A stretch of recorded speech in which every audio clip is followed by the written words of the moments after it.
ఏం పేరన్నా? ఎక్కడి నుండి వచ్చారు? నా పేరు పంజాల సురేష్ గౌడు. నేను యాదాద్రి భువనగిరి జిల్లా బీబీనార్ మండల వాస్తవ్యుని. సమస్య ఏందన్నా? నార్నే ఎస్టేట్ వాడు బీబీనార్ మండలంలో దాదాపుగా ఒక 10,000 ఎకరాల భూమి ఉంటుంది. వాడు ఇల్లీగల్గా వెంచర్లు చేసిండు. మన దేశ నినాదం జై జవాన్ జై కిసాన్. కిసాన్ల భూములు కబ్జాలు చేసిండు, ప్రభుత్వ భూములు కబ్జాలు చేసిండు, మన ఆర్మీ పీపుల్స్కి అమ్మేసిండు.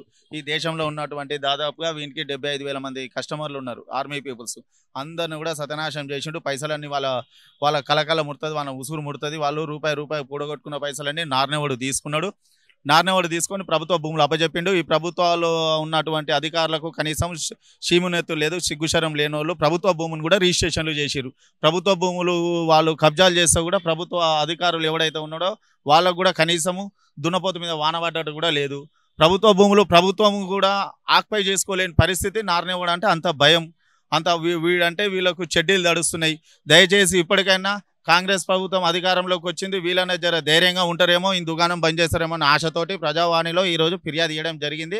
మొన్న కూడా 19వ తారీఖు నాడు ఢిల్లీలో మన ప్రధానమంత్రి గారికి, హోంశాఖ మంత్రి వర్యులకు కూడా ఈ ఫిర్యాదులు ఇచ్చినాం. వీని మీద కొన్ని వేల సంఖ్యలో కేసులు ఉన్నాయి. 1000 ఎకరాల భూములు కూడా కబ్జాలు చేసిండు.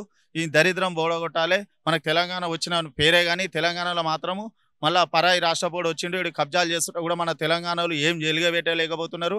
వీడు లంచాలకు తోటే కొనుతున్నాడు కాబట్టే వీడిని ఇప్పటివరకు ఏం చేయలేకపోతున్నారు. నిజంగా వీడు లంచాలు ఇవ్వలేకపోతే వీళ్ళందరూ తీసుకుని పోయి బొక్కలేస్తుండే. మనసొంటోడు అయితే నిరుపేదలు అయితేనేమో 1-2 ఏదైనా కేసులు అయితే తీసుకొని బొక్కలేస్తుండే.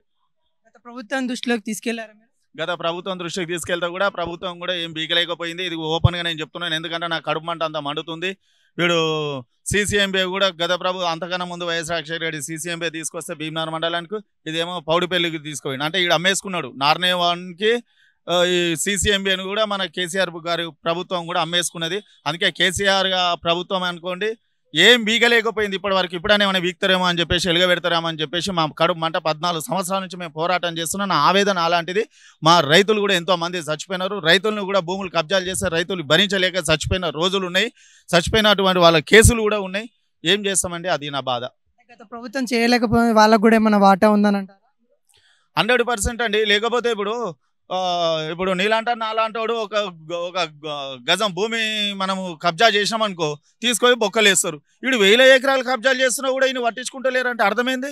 ఇప్పుడు రాజుకు చిన్న భార్య మంచిదంటే చెడు, పెద్ద భార్య మంచిది కాదని అట్లా అర్థమే కదా. వీడు దొంగని వీడి లోపల వేయలేదు అంటే ఈయన దగ్గర లంచాలు తింటున్నాను అర్థమే కదా.